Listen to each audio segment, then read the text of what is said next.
National League Championship Series, Game 1. A 7-0 Bob Force shutout over Atlanta gets the Eastern Division champion St. Louis Cardinals rolling. Game 2, Darrell Porter goes 2 for 2, and the Cardinals beat the Cinderella Braves again, 4-3.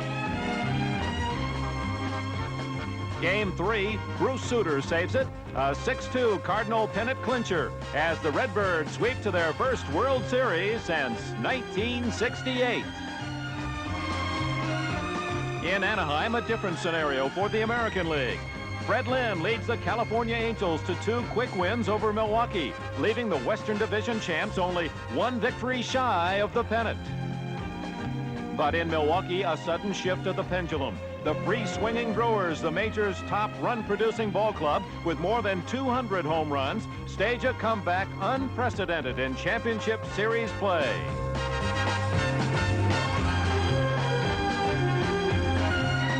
Cecil Cooper capped the final victory in Game 5 with a 7th-inning bases-loaded single to put Milwaukee ahead to stay.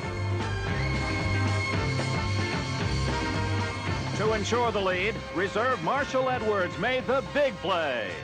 Peter Ladd got the big save, and the Brewers won their first pennant ever the hard way. Now they'll play the National League champion Cardinals, who won theirs the easy way. 2 red-hot teams set to meet head-on for baseball's biggest prize, a whirl through the World Series.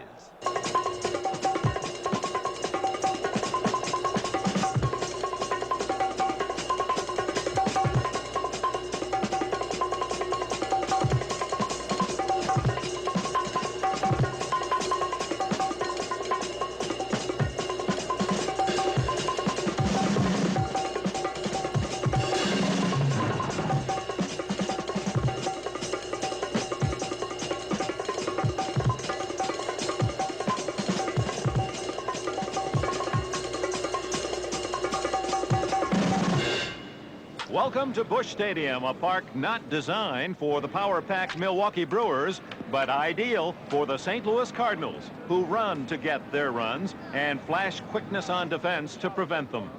This marks the Cardinals' 13th World Series, in contrast to the Brewers, who in their 13-year history are here for the first time.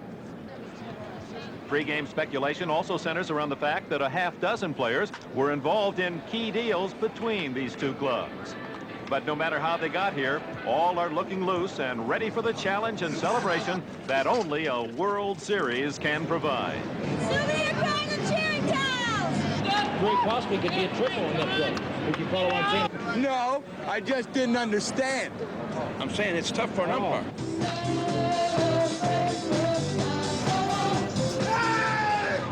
That's the bullpen. How about those Redbirds? Watch out, Ozzy. You got it! What? The Cardinals say they are #1! Look like a waterfall. Owner Gussie Busch, a master brewer himself, welcomes the Brewers of Milwaukee while cheering on his Cardinals with the rest of the hometown crowd. And with the completion of introductions and salutations, the crowning drama for a season which drew a record 44 million fans to Major League parks. And now for Game 1. Almost 54,000 fans plus millions of TV viewers around the world. But as Cardinal starting pitcher Bob Force soon discovered, Game 1 would be no contest. Brewer leadoff man Paul Molitor grounds out in the first, but then got 5 hits in a row to become the first player in series history to collect 5 hits in one game. And hitting second, Robin Yount ran close behind, wrapping out 4 hits in the very same game. Altogether, 9 base hits for Milwaukee's first 2 batters. St. Louis was supposed to do the running, but in this game, Milwaukee simply ran up the numbers without mercy.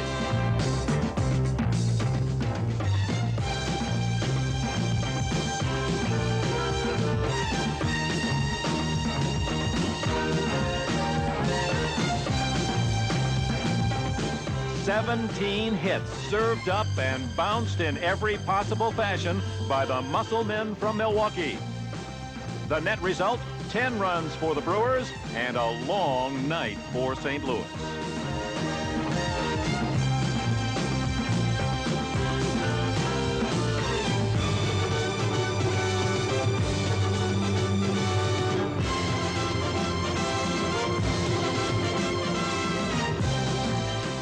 mound, Mike Caldwell mesmerized the Cardinals like a multi-armed Svengali.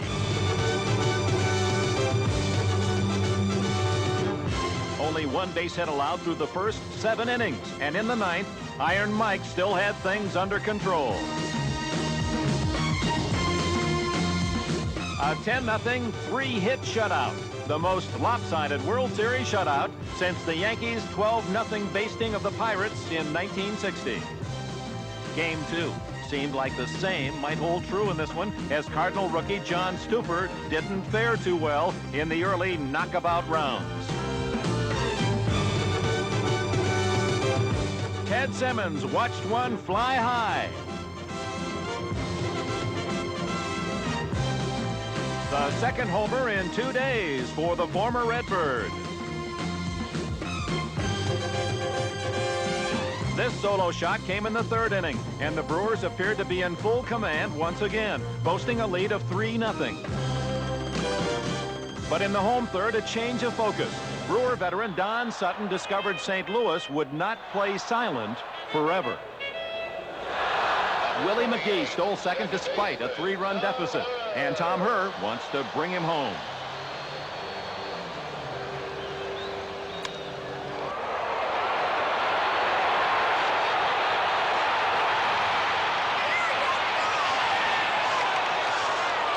The Cardinals had their first run. Herr, an RBI double, and before the inning was over, another run scored to close the margin to 3-2. Milwaukee later upped it to 4-2, but in the 6th, St. Louis was on the stump. Ken Oberkfell at third, George Hendrick at first. Catcher Darrell Porter, once a Brewer, batting with 2 away. Since Porter's a sure pull hitter, the Brewers make a defensive shift to the right side. The result, a shift of fortunes. 1 run. 2 runs. Must be the first ball I've hit to left in a couple of years, says Porter. Milwaukee 4, St. Louis 4, says the scoreboard. The picture remains unchanged till the 8th, when again trouble brews for Milwaukee. In such a situation, manager Harvey Keene would normally call on bullpen ace Raleigh Fingers, the Cy Young winner in '81. But Fingers is out with a torn arm muscle. So the choice is rookie Peter Ladd, who, though inexperienced, retired 10 straight in the championship series. Lonnie Smith works him to a full count with 1 out and 2 on.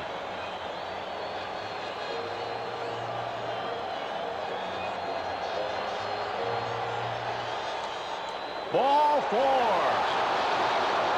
Said Ladd the inside edge of the ball got the outside edge of the plate, but umpire Bill Haller said ball 4.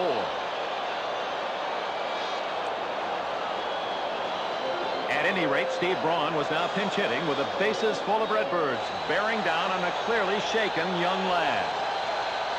Ball 4. Ball 4 again. And for the first time, the running Redbirds walked off with a lead.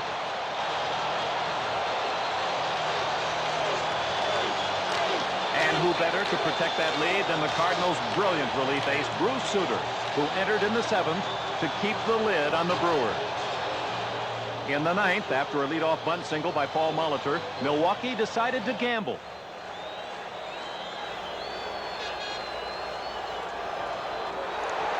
No dice.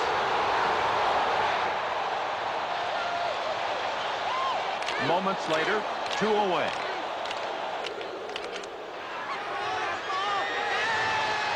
And everything's fair and square in World Series play. All tied at 1 game apiece. A hard-fought 5-4 comeback by the Cardinals, who refused to be swept off their home turf. Next stop, County Stadium, Milwaukee, home of the Brewer Blast and parking lot party. But so much for history. Time for Game 3.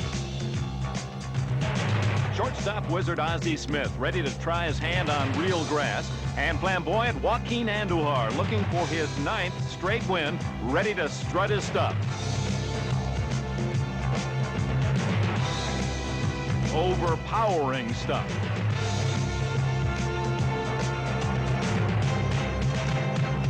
But equally tough was Pete Vukovich, at least until a scoreless fifth when Cardinal rookie Willie McGee, whom Whitey Herzog discovered somewhat accidentally, stepped up with 2 aboard.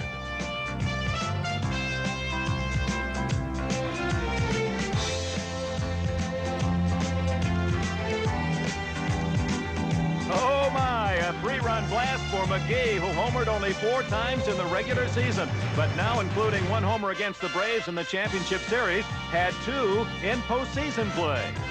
Then in the 7th, McGee made it 3.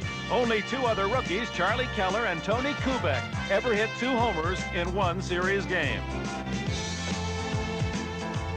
A 5-0 cushion looked comfortable for Andujar, who'd allowed but 2 hits. But then with Ted Simmons up in the bottom of the 7th, a most uncomfortable turn of events.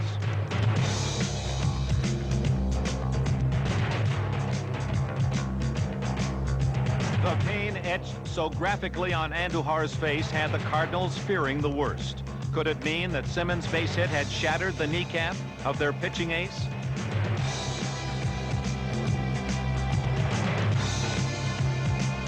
Fortunately, X-rays would prove negative, but the man who'd carried the Cardinals so brilliantly in the stretch had to be carried off by the Cardinals in Game 3. As a result, relief star Bruce Sutter had to be used and almost abused, allowing 2 in the 8th before Gorman Thomas threatened more with a man on in the 9th.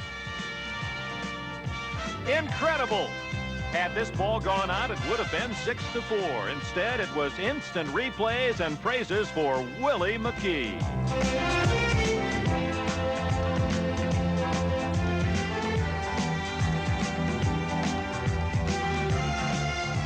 The Cardinals' man of the hour proved he could hit homers and prevent homers. And so thanks to Mr. McGee, the Brewer uprising was put in check as the Cardinals pocket a 6-2 victory and go up 2-1.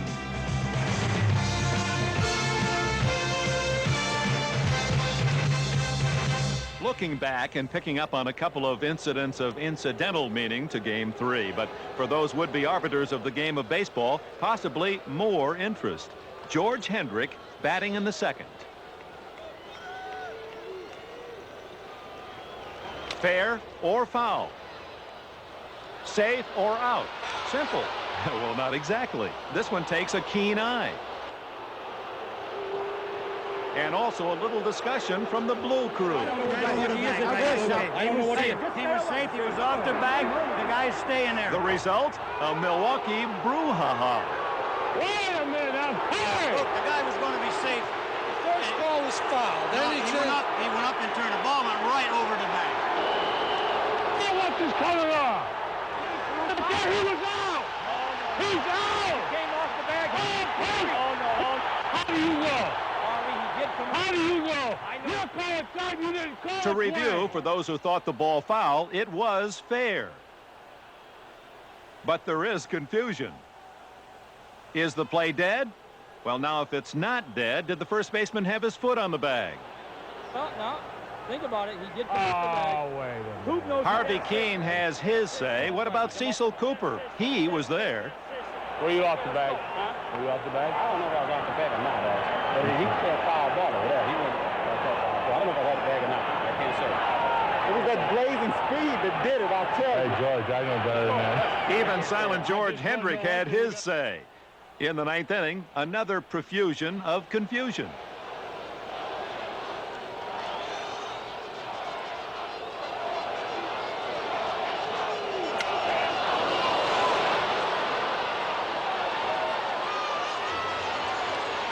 George Hendrick races for home, but again, his blazing speed is cause for question.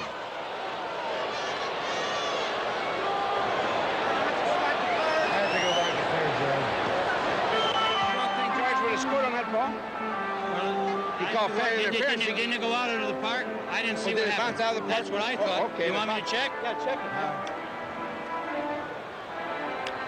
Hey! That ball go out of the park? No. Interference. The guy touched the ball. Interference. He reached down. He reached down. He didn't score. The Chargers at third base.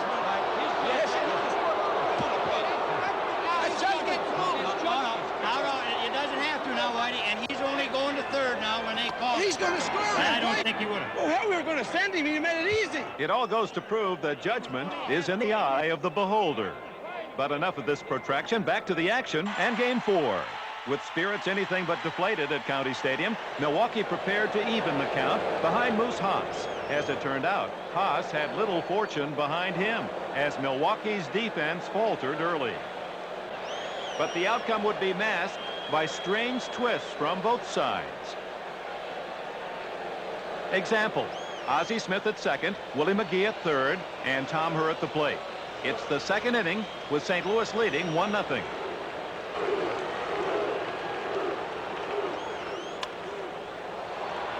Gorman Thomas goes back, and Smith tags at second. Ozzie wants to score all the way from second on a sacrifice fly, and he does.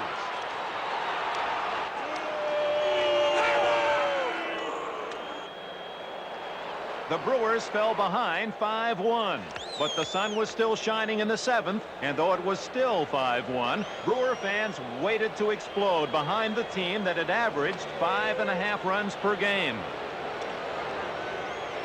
Rookie Dave LaPointe, once a promising Brewer farmhand, gets ready for Ben Ogilvy, who just wanted to get something started. Something did start. Compliments of LaPointe. The error may have looked harmless, but strange noises now start to brew in the stand. Moments later, Jim Gantner gets encouragement from Coach Harry Warner. Nice and easy. Get you a good ball to work with. 2 men on, 2 out.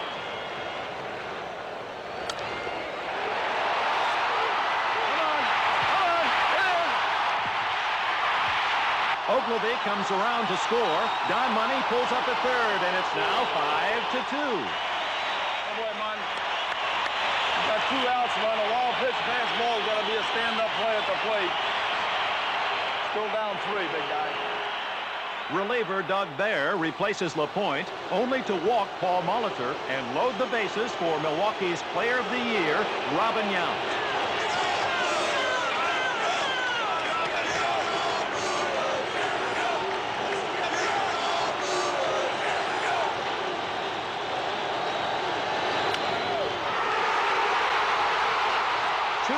Score, and Milwaukee has itself a ball game.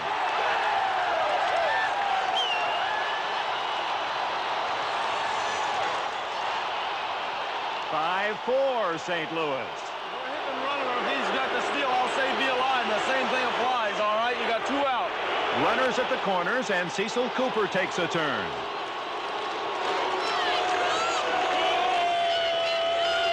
So does veteran Jim Cott, the Cardinals' third pitcher.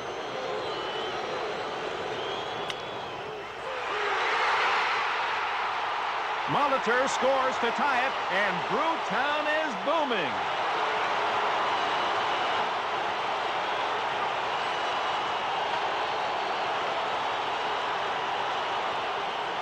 St. Louis 5, Milwaukee 5. Still 2 outs, and the crowd wants Suter now that Cott's gone. Instead, Jeff Lottie comes on.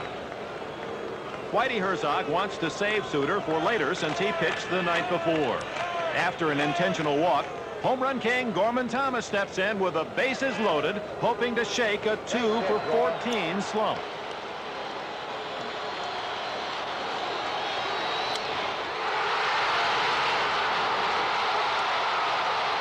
Two more runs scored to make it 7-5 Milwaukee. Without warning under powder blue skies, the Storm was back in Brewtown. 6 seventh-inning runs, all with 2 outs. A 7-5 final score and a World Series all even at 2 games apiece. Game 5. With their bats now apparently back in the groove, the Brewers look to move up a game in the series behind the pitching hero of the first contest. In that game, Mike Caldwell retired 27 of 31 batters in pitching the best game of his life. But this time, the Cardinals don't find his pitches quite so impossible. St. Louis stings Caldwell for 14 hits and in every inning gets at least one base runner. That's asking for it, since the Redbirds stole 200 bases during the season. But Caldwell hangs tough with a little help from his mates.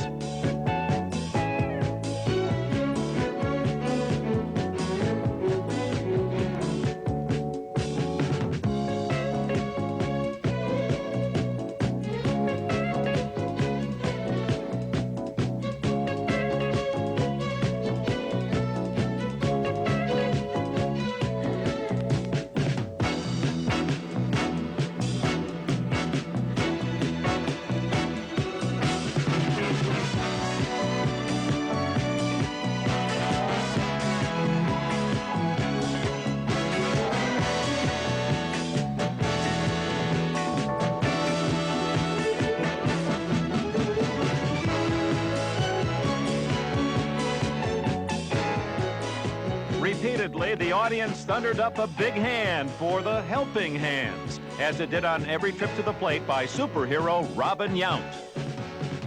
Bob Forsch couldn't stop Yount in the first game and couldn't stop him here in Game 5, as once again Rockin' Robin knocked out 4 hits. No one had ever had 2 4-hit games in World Series competition, but now Robin Yount did it twice in the same series. Base hit number 4 went for 4 bases and gave the Brewers a 4-2 lead in the 7th. It gave Yount a .524 average with 6 RBIs and led the way to a 6-4 Brewer victory and a 3-2 lead in the World Series. The Milwaukee Brewers were in the driver's seat.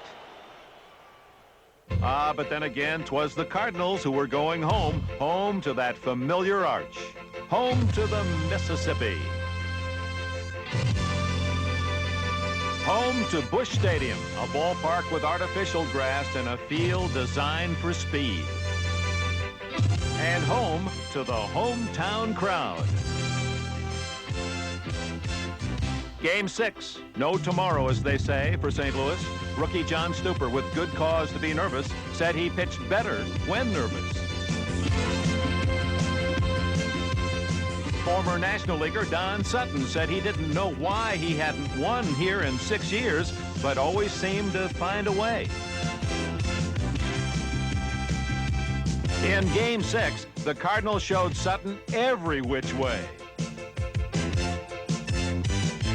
Not even Charlie Moore's awesome throw from right field could help his pitcher.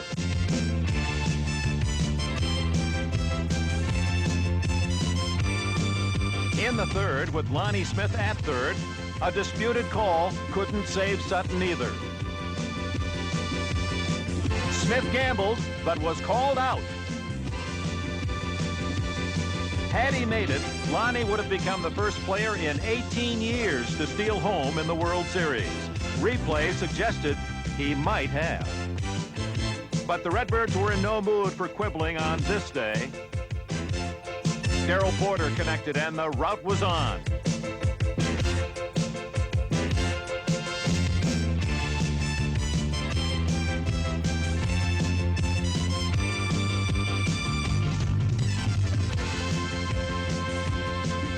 The pitching was strong.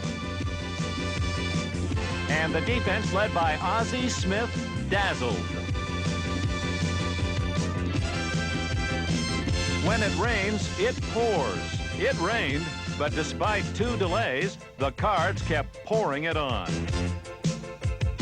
Dane Orge struck 3 extra base hits, a World Series record for designated hitters. And the Redbirds stacked up 13 runs.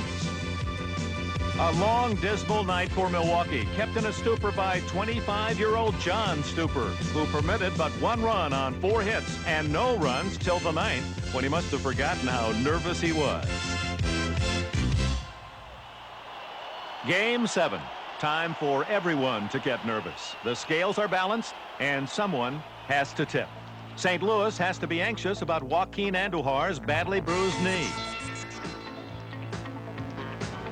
As for mound rival Pete Vukovich, he'll test anyone's nerves.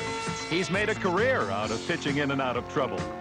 In the early going, Andujar shows no signs of being bothered by his knee as he retires the side in order the first 3 innings. Later, he'd admit the knee hurt from the beginning on, but said, "Nothing is going to beat me tonight." 4th inning, Cecil Cooper batting, 1 away, Robin Yount at first, and the pressure's beginning to build in a scoreless duel. Base hit, but George Hendrick decides to challenge Yount at third.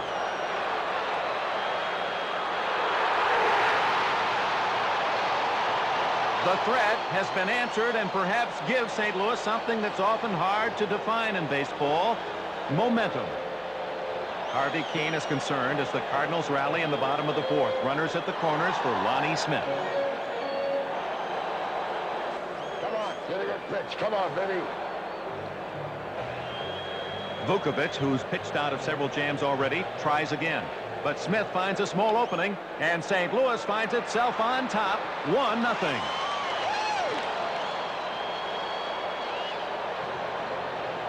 And just as important as the score, the inning isn't over yet for Vukovich. If he seems a bit troubled, well, this is the last game of the World Series, and the Cardinals still have 2 men on. Keith Hernandez at bat. Strike 3. Vukovich escapes again. He trails, but only by a run. And that's not much, not even for the cocky Andujar, who must continue to tame a lineup of long ballers like Ben Ogilvy.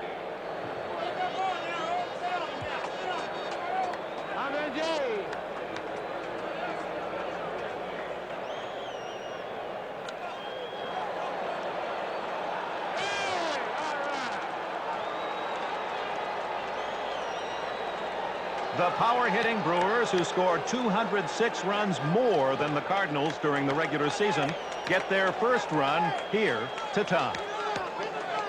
Milwaukee won, St. Louis won. And after the Cardinals failed to score in the bottom half, it was on to the 6th. Jim Gantner leads off.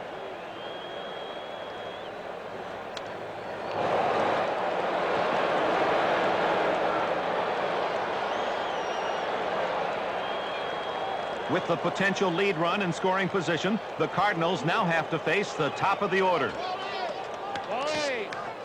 Paul Molitor gets ready. Andujar gets advice from Hub Kittle. Come on, get that slider in on him tight, then. Get it going down. Come on. Time to beware of signs. Will Harvey's wallbanger sacrifice, or will Molitor swing away?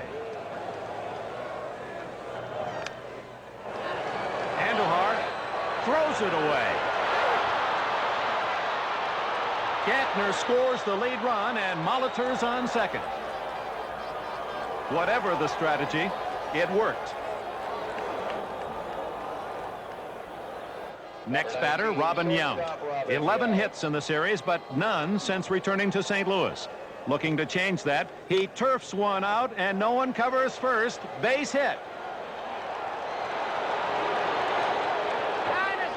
Nervous mistakes in a high-stakes ball game all carry a price as a sacrifice fly by Cecil Cooper puts Milwaukee up 3-1. Bottom of the 6th. With the long haul of the season and postseason almost done, the Cardinals know the score. Momentum must be reclaimed. The final trial is now. 1 down, Ozzie Smith at first. Vukovich still pitching and still pitching into trouble. Ozzie Smith to third. Lonnie Smith to second. Sudden life for St. Louis. And a sudden problem for Milwaukee, desperate to buy time for its bullpen. I want to get him time. I'm going to change right now. Time. Another word so hard to describe in baseball. The Brewers will buy it no matter what the price, what the method. A few short moments ago, time was the enemy to the Cardinals. Now Harvey Keene will take his time. Look, they got the lefties coming up on Big Bobby in. Did a hell of a job, big man. Super job.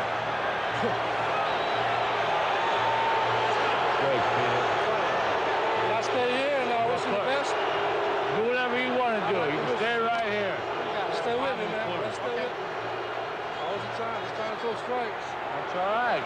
Anything on the ground, try to keep it in the infield. Stay there.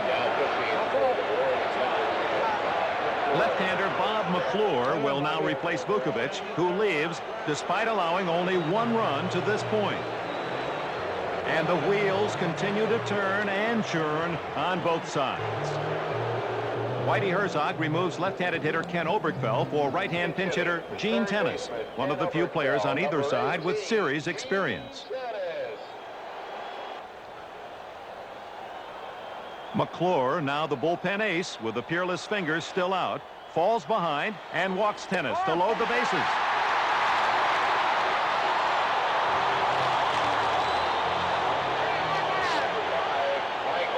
Mike Ramsey pinch running at first. And with the potential tying runs in scoring position, the batter, Keith Hernandez, the Cardinals' top clutch hitter.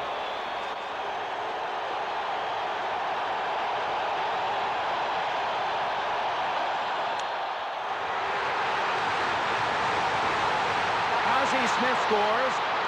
Lonnie Smith scores.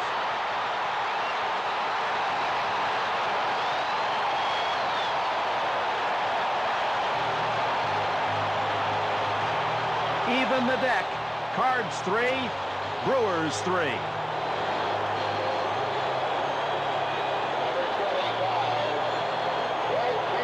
The drama was building for silent George Hendrick.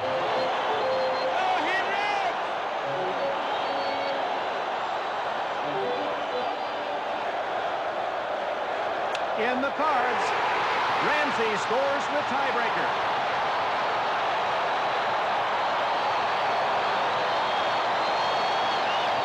Like a would-be flash flood on the Mississippi, St. Louis bursts back 4-3. 8th inning, Mike Caldwell now pitching. Milwaukee tried to keep things tight for one last shot in the 9th. St. Louis looking to blow the lid. Although hitless in his last 6 at-bats, Darrell Porter has been invaluable under pressure. Fly away Redbirds. Like thoroughbreds in the stretch, they extend the lead to 5-3 and then 6-3. And now can smell the roses.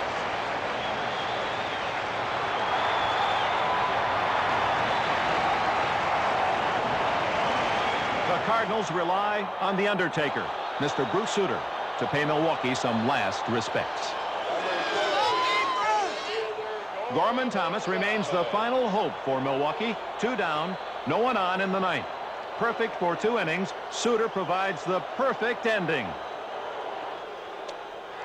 The St. Louis Cardinals are world champions for the 9th time. And for the first time ever, the National League can count 4 straight World Series winners. The Brewers went to the wire for Harvey Kane and owner Bud Selig, but the final hour belonged to the Cardinals. August Busch and Whitey Herzog, Ozzie Smith and Joaquin Andujar, Bruce Sutter, Keith Hernandez, but especially Herzog, who resculptured the team into champions in 2 years. Oh, gee. I got a world championship ring. It was fun. I tell you, it was the most fun I've had playing baseball in my whole career. No question about it. It's a great feeling. A great feeling for Series MVP Darrell Porter and the St. Louis Cardinals. A World Series victory and championship rings for all.